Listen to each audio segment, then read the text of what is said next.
আসসালামু আলাইকুম বন্ধুরা, পপিস রেসিপির পক্ষ থেকে জানাচ্ছি আপনাদেরকে আন্তরিক শুভেচ্ছা। আশা করছি আপনারা সকলে ভালো আছেন। আমি আমার পরিবারের সকলকে নিয়ে অনেক ভালো আছি, আলহামদুলিল্লাহ। বন্ধুরা, বরাবরের মতো আজকে আরেকটা রেসিপি নিয়ে হাজির হয়ে গেলাম আপনাদের সামনে। আজকে আমি ঘরোয়া মশলা দিয়ে রোস্ট রান্না করব, সেটাই আপনাদের সাথে শেয়ার করব। দেখুন বন্ধুরা, এখানে কড়াইতে আমি কিছুটা তেল দিয়ে দিয়েছি। তেলটা গরম হয়ে গেছে। এখন আমি দিয়ে দেবো কিছুটা গরম মশলা। দেখুন বন্ধুরা, ভোট দিয়ে তারপরে এসে রান্না করছি। অনেক বছর পর ভোট দিতে গিয়েছিলাম।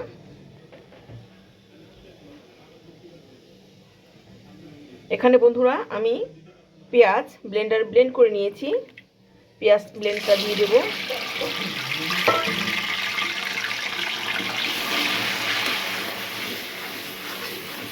পেঁয়াজটাকে কিছুক্ষণ ভেজে নেব। আর এখানে বন্ধুরা আমি মুরগিগুলি ভেজে নিয়েছি। তাহলে পেঁয়াজটাকে ভেজে নিচ্ছি। দেখুন বন্ধুরা, পেঁয়াজটাকে কিছুক্ষণ ভেজে নিয়েছি। এখন এতে দিয়ে দেব আমি আদা রসুনের পেস্ট।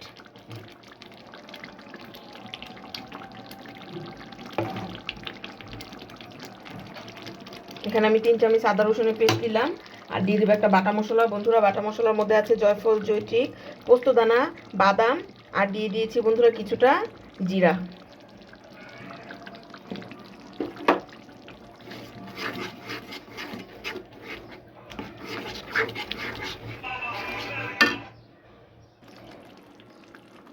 দেখুন বন্ধুরা, মশলাগুলি মিশিয়ে নিয়েছি।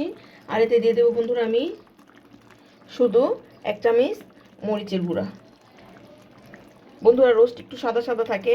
আর আমি সব সময় আমার এই হোমমেড মশলাটা দিয়েই রোস্ট তৈরি করে থাকি। অনেক সুস্বাদু আর মজাদার হয়। কেউ খেয়ে বলতেই পারবে না যে এটা বিয়েবাড়ির রোস্ট না ঘরে তৈরি করা রোস্ট। এখন সবগুলি মশলাকে একসাথে ভালো করে কিছুক্ষণ কষিয়ে নেব বন্ধুরা।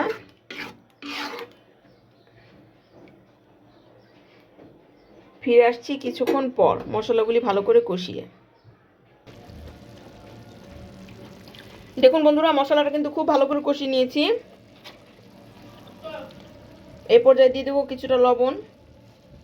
বন্ধুরা, লবণটা দিতে আমি ভুলে গিয়েছিলাম। আর দিয়ে দেবো বন্ধুরা আস্ত কাঁচামরিচ। আমি আজকের রোস্টটাকে ঝাল করব না।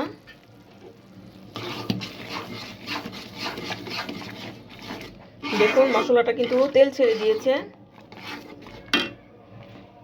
অল্প একটু ঝোলের জন্য পানি দিয়ে দেবো, যেহেতু মাংসটা সিদ্ধ হতে হবে। ভেজে নিয়েছি মাংসটাকে, তবুও মাংসের ভিতরে মশলা যাতে যায় সেজন্য অল্প একটু পানি দিয়ে দিলাম।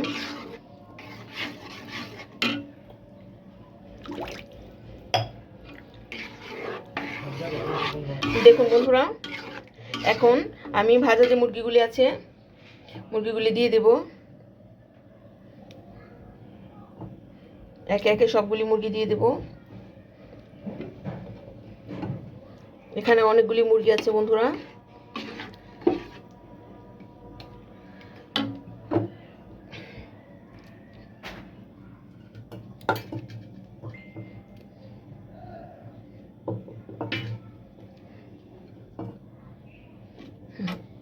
বন্ধুরা, সবগুলি মুরগি দিয়ে দিয়েছি। এখন ভালো করে মশলার সাথে মিশিয়ে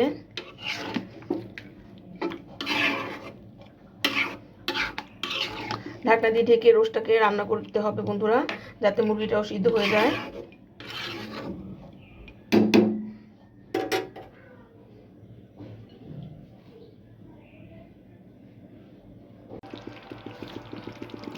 দেখুন বন্ধুরা, প্রায় হয়ে এসেছে। রোস্টটা কালারটা কত সুন্দর হয়েছে। এই পর্যায়ে বন্ধুরা আমি দিয়ে দেব কিছুটা গুঁড়া দুধ। বন্ধুরা,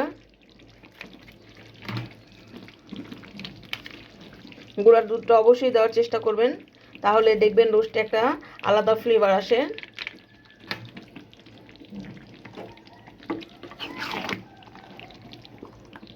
এখন আমি নাড়িয়ে চাড়িয়ে মিশিয়ে নেব।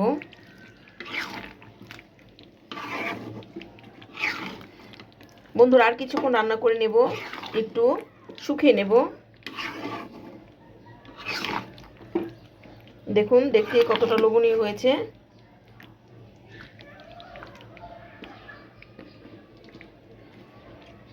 তাহলে আর কিছুক্ষণ রান্না করে বন্ধুরা তারপর আপনাদেরকে দেখাচ্ছি যে রোস্টের ফাইনাল লুকটা কেমন হলো।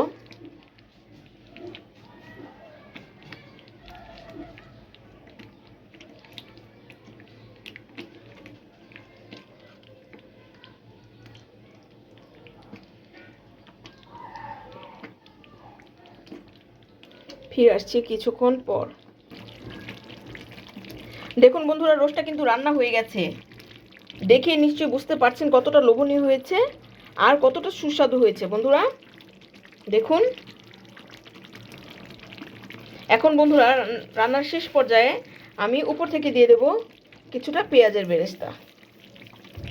পেঁয়াজের বেরেস্তাটা অন্যরকম একটা বন্ধুরা স্বাদ আনে। আর দিয়ে দেবো বন্ধুরা কিছুটা ঘি। ঘিটা আপনার লাস্ট পর্যায়ে দিবেন, তাহলে দেখবেন সুন্দর একটা ফ্লেভার আসে। আশা করছি আজকে আমার রোস্টের ভিডিওটা আপনাদের সবার কাছে ভালো লাগবে। ঘরোয়া মশলায় খুব সহজ পদ্ধতিতে দেখানোর চেষ্টা করেছি। আশা করছি ভালো লাগবে, উপকার আসবে। যদি ভালো লেগে থাকে তাহলে অবশ্যই চ্যানেলটা সাবস্ক্রাইব করতে ভুলবেন না। পাশে থাকা বেল বাটনটা অল ক্লিক করে রাখবেন।